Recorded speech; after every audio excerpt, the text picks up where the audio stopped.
Salut les belles âmes! On va regarder ce qui va se passer au niveau des énergies pour la journée du 24 au 30 mai 2020. Je me branche aux énergies.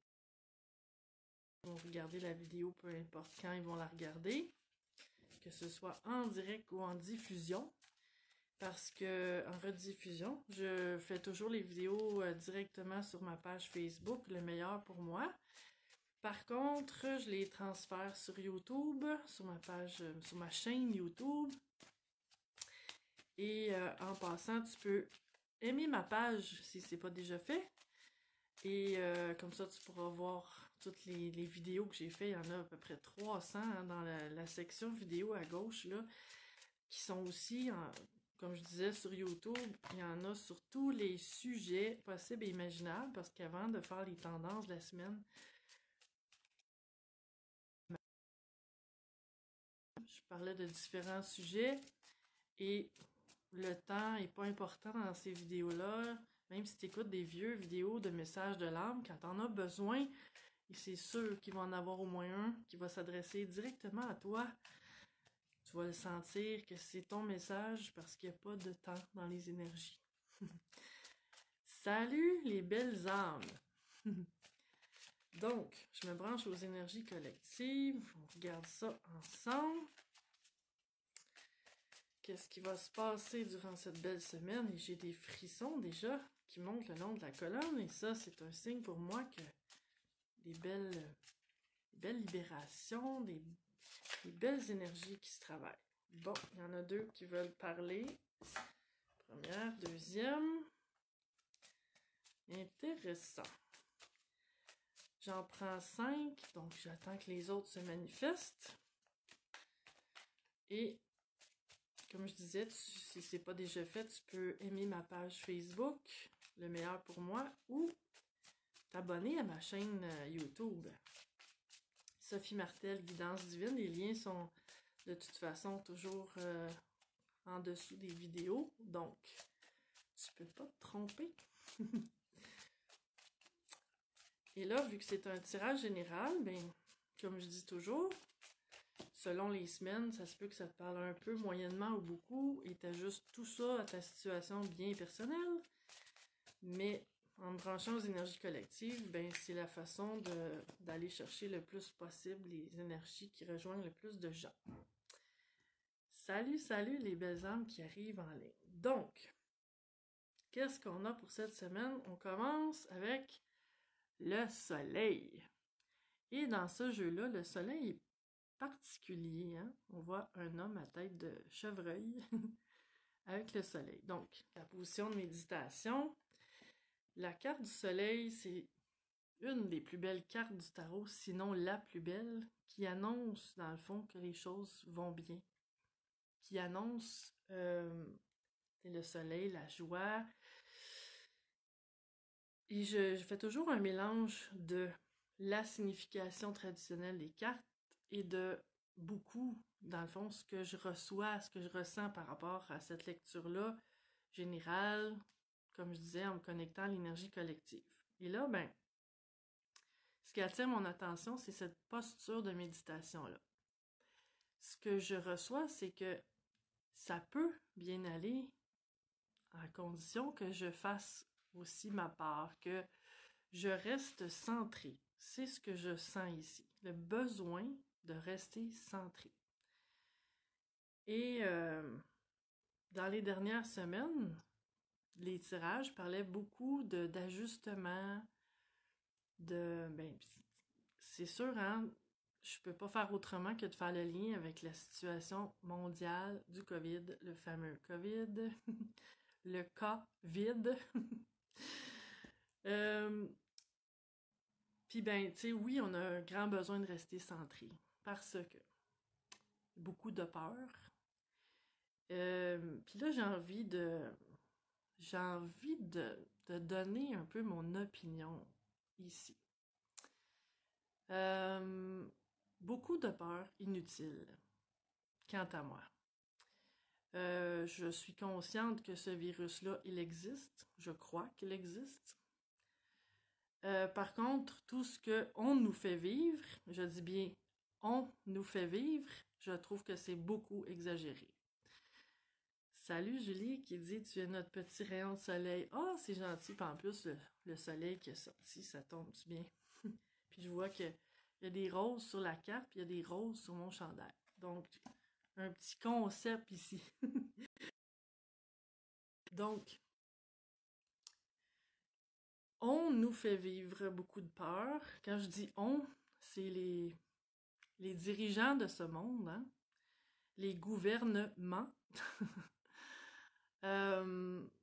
Et oui, même si je crois que ce virus-là existe, je crois qu'il est beaucoup en tout cas, exagéré.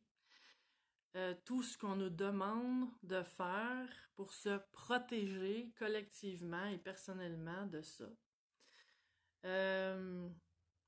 La distance de 2 mètres, au début c'était 1 mètre et là on a décidé que c'était pas assez, qu'il fallait passer à 2 mètres. Comme si un virus était capable de sauter d'une personne à l'autre. Déjà, j'aimerais bien voir ça. Puis en fait, le port du masque, puis je pense qu'il y a peut-être des gens qui ont beaucoup trop longtemps porté le masque parce que ça crée un manque d'oxygène au cerveau, hein, à un moment donné, à la longue, de respirer l'air vicié comme ça crée un manque d'oxygène au cerveau. Sylvie qui dit j'ai pas peur, je suis de ton avis, mais de la colère pour tout ça parce que je suis isolée rare. Ben oui, c'est ça. Puis c'est bien ça le but derrière tout ça. Comment contrôler un peuple?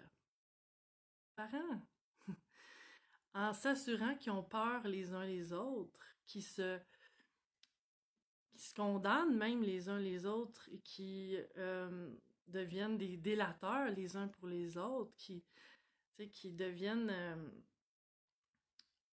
des complices de cette espèce de quête-là, de l'isolement, de la peur. Puis le mot pandémie. Dans ma vision des choses, une pandémie, ça tue des millions de gens. On est rendu à quoi? 8 milliards sur la planète? Et il y en a, semble-t-il, selon les chiffres qu'on nous donne, puis je suis pas ça de près, là, mais admettons que les chiffres qu'on nous donne sont réels, et j'y crois pas vraiment, parce que depuis que ce COVID-là existe, depuis qu'il est ressorti du placard, ben, on dirait que les gens meurent que de ça, tout d'un coup. Il n'y a plus d'autres maladies que le COVID. Donc, admettons que les chiffres qu'ils nous donnent sont vrais. Si tu fais le calcul, si on arrondit à environ 400 000 décès mondiaux sur 8 milliards de personnes, ça donne même pas 1%, si je calcule bien. C'est ça qu'on appelle une pandémie. Ah, c'est vrai que c'est dangereux. C'est vrai que c'est très dangereux. Donc, porte ton masque, tiens-toi loin, sors pas de chez vous. Puis, ben, c'est ça qui va arriver, c'est qu'on va devenir un peuple ennemis les uns les autres, au lieu de se tenir ensemble, contre ces espèces de mesures-là qui n'ont même plus d'allure. Donc, ceci était mon opinion. J'avais besoin de cette montée de lait-là ce matin. Cet après-midi, plutôt. Continuons avec les cartes. Donc, on a le soleil. Et ce que je recevais avec ça, c'est le besoin de se centrer. Le besoin de rester au-delà de cette espèce de climat de peur-là que les gens, puis quand je parle des gens, je parle des gens moutons qui croient tout ça et qui ont peur les uns les autres et qui même, tu sais, quand on va en ville faire des commissions, j'en vois avec des masques et des gants qui, même 2 mètres, c'est trop pour eux, là. Ils se tiennent à peu près 4 à 5 mètres, puis là, ils ont encore peur. Ben, reste chez vous. Tu sais, si t'as peur à ce point-là, reste chez vous. Fais-toi livrer tes choses. Donc, besoin de rester centré, besoin de s'élever au-dessus de cette espèce de cohue-là. Et en tant que peuple, je parle au niveau de la planète, là, je pense qu'on a ce besoin-là de se tenir ensemble, de pas justement suivre toutes ces recommandations-là et d'avoir peur les uns des autres et de faire plaisir à ces dirigeants-là qui veulent nous séparer, qui veulent qu'on ait peur des uns des autres et qu'on soit plus faible comme ça. Donc, Sylvie qui rit. Ouais, c'est rare que je me fâche. Fait que profitez-en. Puis partagez la vidéo, hein, si ça vous fait plaisir. J'aimerais que beaucoup de gens entendent ce message-là, qu'à un moment donné, il y a des limites. Il y a des limites à la logique, il y a des limites à la stupidité, parce que là, ce que je vois, c'est que ce virus-là, il veille beaucoup à voir la vraie nature des gens. On voit qui réfléchit et qui ne réfléchit pas. Ensuite, on a le 5 d'épée. Si je continue, il était à l'envers. Je te le montre à l'endroit. Le 5 d'épée, c'est la carte des conflits. Ah, tiens donc. J'avais pas vu, là, tu sais. Mais là, la carte était à l'envers. Donc, on veut sortir du conflit. On veut, puis là, tu sais, si je fais le lien avec le soleil, de rester dans notre lumière, de rester dans notre centre qui est notre cœur et de rester unis en tant que famille humaine. Hein? C'est ça que je vois là. Sylvie qui dit « Font mourir les personnes âgées à cause de la solitude qu'ils vivent et se laissent aller vers la mort et ne veulent ni boire ni manger. » Ben, exactement, c'est aussi ce que je crois, que les chiffres, premièrement, il y en avait déjà, j'ai pas les chiffres là, mais il y en avait déjà sensiblement pas mal de morts dans les CHSLD, c'est des mouroirs, disons-le, hein? Puis comment faire mourir des personnes? Ben, isole-les. Empêche-les d'avoir de la visite, qui est leur seul plaisir dans la vie, quand ils en ont. Parce que bien souvent, ils sont déjà isolés. Mais quand ils en ont de la visite, puis que leur famille s'occupe d'eux, ben, isolés. Tu vas voir qu'ils vont, justement, ils vont se laisser mourir. Parce que qu'est-ce que tu veux qui les allume dans la vie? Ils sont dans une petite chambre, avec des gens qui, bon, tu sais, parfois, j'en connais qui travaillent dans les CHSLD. On sait tous maintenant comment c'est, là, hein?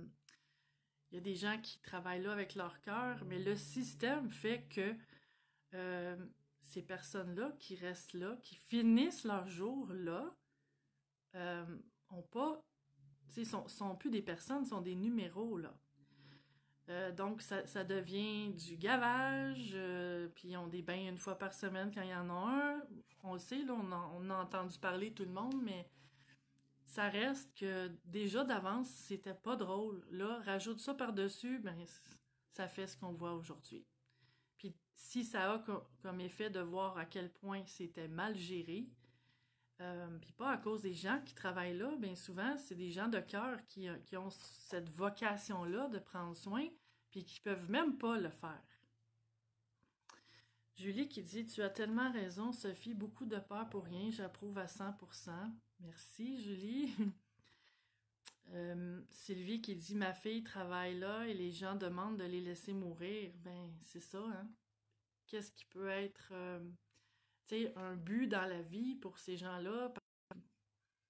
Bien souvent, c'est l'espoir qui les tient, puis là, quel genre d'espoir ils peuvent avoir, que les choses passent, reviennent comme avant? Non. Ou changent, en tout cas. C'est triste de finir ces jours comme ça. C'est triste.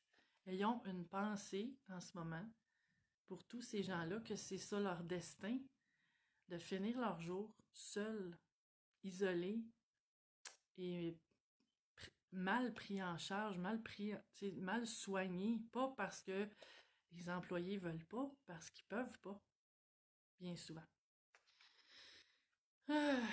Donc, Sylvie qui dit « C'est vrai que c'est une vocation que l'institution et les dollars tuent. C'est une triste réalité d'aujourd'hui. » Donc, c'est ça. Ayons une pensée, puis tu sais, je dis ça, puis ça me dit en dedans, c'est bien beau d'avoir des pensées, mais c'est pas ça qui change la situation.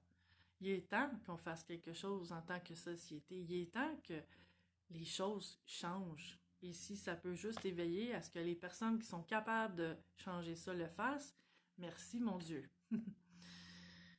Donc, ce 5 d'épée-là, qui était à l'envers, qui est une carte de conflit, de combat, mais une fois à l'envers, c'est qu'on veut sortir de ça. On veut retrouver ce soleil-là qui est peut-être pas si facile que ça d'une journée à l'autre. Tu sais, de recontacter, de rester dans cette énergie-là à cause de tout le climat, puis, tu sais, énergétiquement parlant. Il y a ce qu'on appelle des égrégores, qui sont toutes les énergies communes des gens sur la Terre, qui fait que j'ai une pensée d'un certain ordre, peu importe, de peur. Je vais donner l'exemple de la peur. J'ai une pensée de peur. Ou ça peut être un jugement, là, tu sais, peu importe. Moi, toute seule, puis cette pensée-là qui revient à répétition, ben chaque fois, je nourris cet égrégore-là. J'envoie cette énergie-là de peur ou de jugement dans l'univers. L'égrégore, c'est vraiment un amas d'énergie.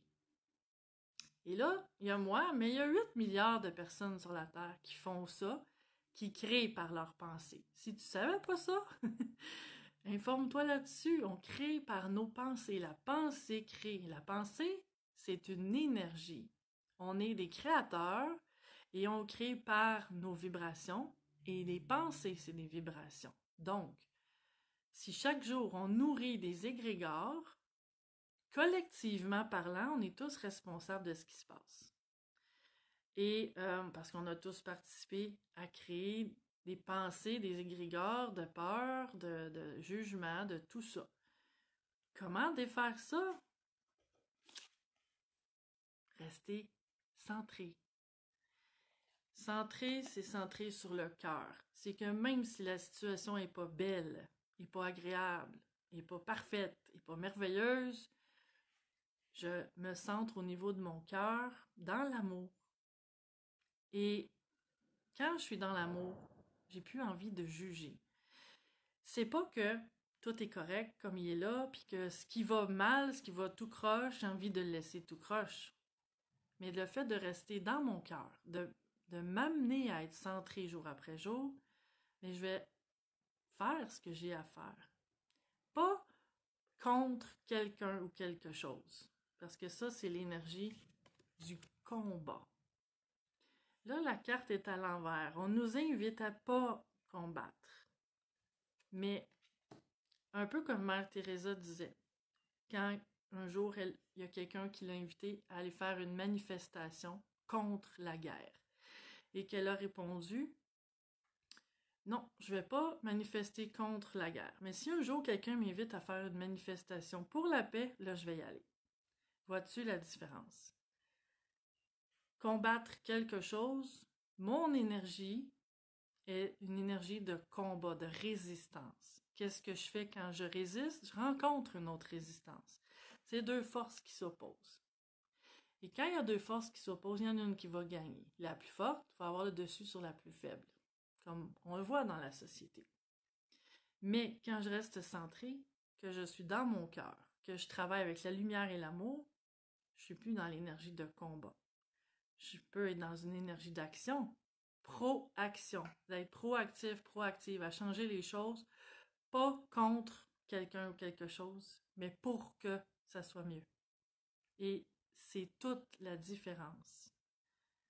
C'est pas les actions qu'on fait qui sont importantes, c'est l'énergie dans laquelle on le fait. Si je suis en colère contre quelque chose ou quelqu'un, ce que je crée comme énergie, je m'entoure d'énergie de destruction. Et si je reste dans mon cœur à faire les choses pour le bien, pour transformer, pour laisser la Terre dans un meilleur état qu'elle était au moment où je suis arrivée, ben c'est beau. Je crée de la beauté en ce monde. Ensuite, si je continue dans le tirage, ben on a que des cartes à l'envers. Voyons voir ce qu'il y a. Et on a le roi de bâton. Donc, quand ce roi-là est à l'endroit, le roi de bâton, c'est le roi qui est dans son pouvoir. Tous les rois sont dans leur pouvoir, mais les bâtons, c'est une énergie de dynamisme, d'action, justement. De prendre en charge. Et là, le roi est à l'envers. Donc, qu'est-ce que je prends pas en charge? Qu'est-ce que je regarde faire, que je pourrais faire quelque chose et que je ne fais rien? Et là, ben, la réponse, ce qui me vient ici, c'est pas de révolutionner le monde et de me battre, comme je disais tantôt. C'est de faire des actions au jour le jour, de créer des belles choses qui font du bien. Et non pas me battre contre ce qui va pas. Et ce que ça me dit, en fait, c'est de retrouver notre pouvoir personnellement pour qu'on le retrouve collectivement. Si chacun de nous fait ces pas-là, de se demander qu'est-ce que je peux faire moi pour aider, c'est pas nécessairement à grande échelle que ça a à se passer. Je peux aider un voisin, une personne, ça n'a pas à être un pays ou une ville, puis tant mieux si ça l'est, là. Mais c'est pas l'échelle qui est importante, c'est pas le nombre de personnes, c'est que je fasse quelque chose, moi, pour aider. Si je vois des injustices, ben, donner mon avis aussi, au lieu de me taire, au lieu de me cacher, au lieu de, tu sais, faire comme les petits singes, là.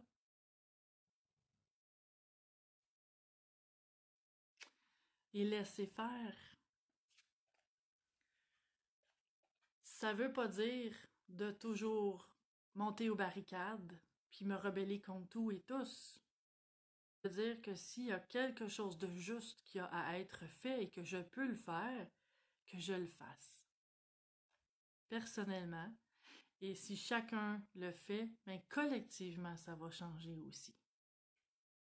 Si chacun prend cette responsabilité-là, et comme je disais, ça n'a pas à être des grandes choses, des grands événements qui font du bruit, mais par des petits gestes. Si déjà, c'est que quand je croise quelqu'un qui porte un masque, qui porte des gants et qui a peur de moi, de lui faire un sourire. Je donne comme exemple ici que un jour, ça fait pas 10 ans, ça fait peut-être 2 semaines, j'étais dans un magasin. Et là, on attendait un employé qui était allé nous chercher quelque chose et on était dans une rangée pas très large. Donc, on était là, mon conjoint et moi, on parlait en attendant l'employé. Et là, en arrière de mon conjoint, je vois une femme avec un masque qui regarde à côté d'où on est, puis qui se tortille sur place, puis qui fait ah! Parce que là, j'ai deviné, parce qu'elle m'a rien dit, mais j'ai deviné qu'elle voulait aller voir les items qui étaient dans la rangée à côté de moi. Et là, je l'ai regardé et je lui ai dit « Est-ce que tu veux venir voir ça ici? » Elle dit « Ben oui! » Ben j'ai dit « T'as juste à le demander. Puis ça va me faire plaisir de me tasser. » Mais tu sais, au lieu de le demander, elle soupirait comme en voulant dire « Vous êtes dans mon chemin. » Mais j'aurais pu j'aurais pu chialer après, puis ou faire comme si de rien n'était, et bouder, ou dire « Ah oui, tu veux venir ici? » J'aurais pu faire un paquet de choses. Mais là, je lui ai montré, en tout cas, non, ça c'est pas important, mais je lui ai montré, mais si tu veux, le demander. Et ben, c'est un peu ça dans le fond, hein, tu sais, qu'on peut faire personnellement et collectivement pour changer les choses, c'est d'être bienveillants les uns envers les autres. bienveillant même envers les gens qui pensent pas comme nous, qui agissent pas comme nous, ou qui parfois même agissent de façon qu'on pourrait juger de plein de choses, là, tu sais, négatives. Mais bon. Mais je suis pas plus parfaite, puis des fois aussi j'ai la moutarde qui me monte au nez. T'en as eu un aperçu tantôt. Sylvie qui dit « On sort tous et on va sortir nos vieux dehors, prendre de l'air. Moi, je sors. » Tu sais, c'est ça. Si tout le monde... Puis je dis pas qu'on n'a pas de précautions à prendre. On peut prendre des précautions. On n'est pas obligé de s'isoler puis d'être malheureux. Pourquoi? Pour un virus qui n'est pas si virulent que ça, finalement. Hein? Et s'il y avait 50% de la population mondiale qui était sur son lit de mort en ce moment, je ne serais pas en train de dire ça, puis je serais d'accord avec les mesures. Mais là, à un moment donné, il y a une limite. Il faut être logique aussi. Ensuite, continuons, poursuivons. On a l'empereur. Je te le montre à l'endroit, mais lui aussi était à l'envers. Et l'empereur, s'il y a une carte de pouvoir, c'est bien celle-là, à l'envers. Je pense que collectivement, on a à voir qu'on n'est pas si impuissant que ça. Le roi, l'empereur, à l'envers, a à réaliser qu'il peut reprendre son pouvoir. Moi, je me dis, s'il y a des lois qui ont été décidées que je trouve nounoun, épaisse, ridicule. Comme, je t'en cite un exemple. Je te fournis même l'exemple. De donner des contraventions lorsqu'on est en groupe. Je dis pas que c'est la meilleure idée en ce moment de faire un gros party avec 350 personnes puis que tout le monde s'embrasse. OK? Par contre, si c'est de garder le 2 mètres de distance, que je sois d'accord ou non avec ça, parce que personnellement, je suis pas d'accord avec ça, ben, je peux quand même la respecter pour les gens pour qui c'est important, de un. Mais aussi, on est soumis aux lois et si on n'écoute pas les lois, on n'obéit pas aux lois, on est puni par des espèces de contraventions comme ça, qui, si c'est vrai ce que j'ai entendu, semble-t-il que c'est environ 1500 $ par personne. Mais tu sais, on peut faire partie de ce monde sans faire partie de ce monde. C'est-à-dire, ben, obéir, mais en même temps, pas être mouton. Pas, tu sais, se rebeller, parler, s'exprimer. C'est sûr qu'on est obligé d'obéir aux lois. Mais en même temps, si en tant que collectivité, on reste pas là sans rien dire, en laissant faire des choses qui nous briment notre liberté, qui font que des gens meurent de solitude, meurent de tristesse. On pourrait en parler pendant des heures. Hein? L'idée, c'est que ce roi-là réalise qu'il n'est pas si impuissant. Et en tant que collectivité, si on arrête de s'isoler les uns des autres et d'avoir peur les uns des autres, puis qu'on reste ensemble en tant que société, ben, chacune d'entre nous redevient cet empereur-là, cette impératrice-là, qui a le pouvoir sur sa propre vie et qui a le droit de choisir pour lui ou pour elle. Espérons que... Comment pourrais-je dire ça? Que la logique, à un moment donné, l'emporte sur le besoin de profiter les uns des autres, d'avoir du pouvoir les uns sur les autres et de... qui, en bout de ligne, est-ce que c'est vraiment si adapté que ça? Les décisions qu'on nous impose. Question. Et on termine ça par le 10 de coupe. qui est à l'envers, je te le montre ici à l'endroit, qui est la carte du bonheur. Familial, relationnel. Donc, c'est ce qui rend beaucoup de gens malheureux ces temps-ci, de ne pas pouvoir avoir les liens qu'on avait, la liberté qu'on avait, de s'approcher les uns les autres comme on le faisait. Mais en public, c'est une chose. En privé, c'est comme chacun est responsable de ce qu'il fait dans sa maison. Chacun est libre de ses mouvements dans sa propre maison. Je vais aller vous piger d'autres petites cartes ici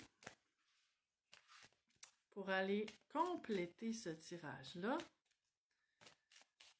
Voir qu'est-ce qu'on pourrait rajouter de plus. Quoique j'ai déjà dit beaucoup, plus que je pensais. Mais probablement que c'était des choses qu'il fallait que je dise. Normalement, je parle pas tant de mon opinion, mais là, ce matin, c'est pas ce matin, cet après-midi, c'était là. On a le chakra frontal. Intéressant. Ça dit, levez le voile qui vous empêche de voir la vérité, les instructions et les signes du divin. Oh, combien approprié. Si j'écoute les instructions d'autres humains, j'écouterai pas nécessairement les instructions du divin. Je dis pas que tout ce qu'on nous dit ou tout ce qu'on nous impose, c'est stupide. J'ai mes propres opinions là-dessus et mes opinions n'engagent que moi. Mais ce que je vois à travers tout ce qui se passe ici, maintenant, sur la planète, c'est un contrôle. Et personnellement, j'ai pas envie de me faire contrôler. Dans ce que je juge qui est irrationnel.